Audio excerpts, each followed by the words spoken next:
What illimitable gifts I'd bring to you. Rare earth materials, pokey picks, 500-piece jigsaws, Cheddar Gorge, Westminster Abbey, to do in your specs. Dressy bits for additions to your wardrobe, the kind to wear on birthdays, if you want to, are within reach. I've nothing better to do with my fortune. My checkbook's dog-eared and sun-bleached. Crow's feet smooth at the mention of your name. Sheer joy takes 10 years off my mug, and the royal designate on the china cups I lug by spinning on my finger like the Harlem Globetrotters makes you smile as you rise from your slumber, hair a mess. Switch the alarm off, love. Not a butler, I stress. I'm a vital component of your life, without which, advisedly, you'd be going off, floundering, not just with wanted breakfast in bed and a run-around car, but those deep and meaningful needs every girl has, comfort and care.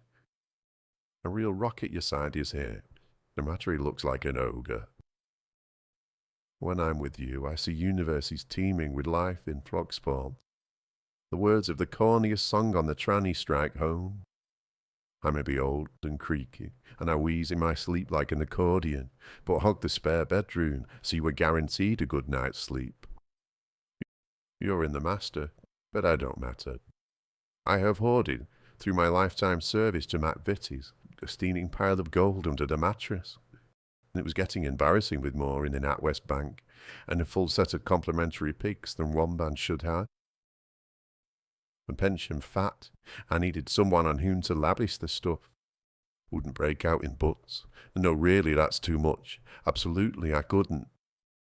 And it had to be a her, I stress, despite inferences to the contrary, and whispers in the restroom at the factory that my interest was a he, or a plastic simulacrum, like Light Dawn. I was just waiting for the right gal, I'll have you know. I was holding on until the war chest was overflowing, and the mortgage gone. Other considerations, such as Don, or Dad, or the church warden's shenanigans over and done, till I could house my chosen one in the manner to which she had never before been accustomed. So it took an age, but the advertisement, when it came, was worn on my sleeve with new weeds, a hat, red strides. For those who get the reference, I made myself available for hire, like I'd stepped out of Burton's shop window.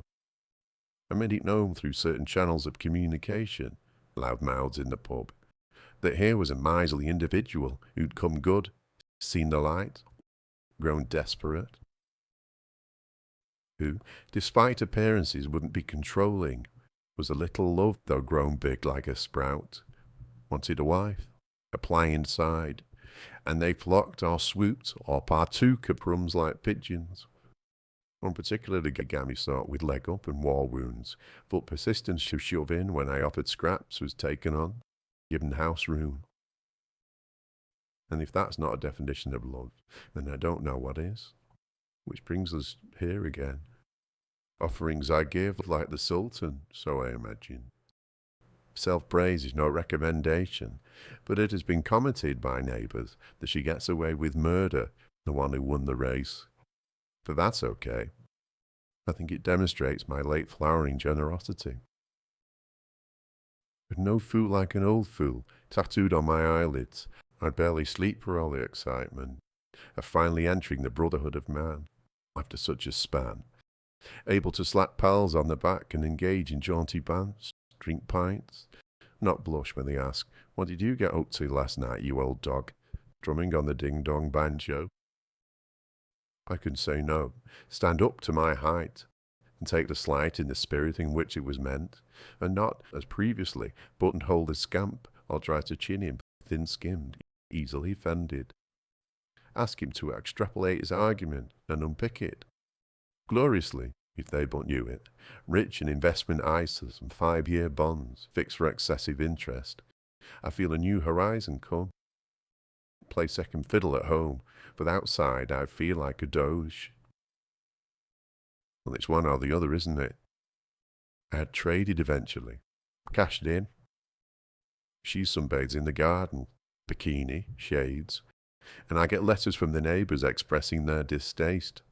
But you can't win 'em all, I say. They shouldn't look through the window. I hover in the kitchen and bring her out lemonade with a straw, but don't engage. I am a potentate. Life's better than it's ever been, on a scale gradually increasing. Yes, it's positively overflowing, brother. Believe me,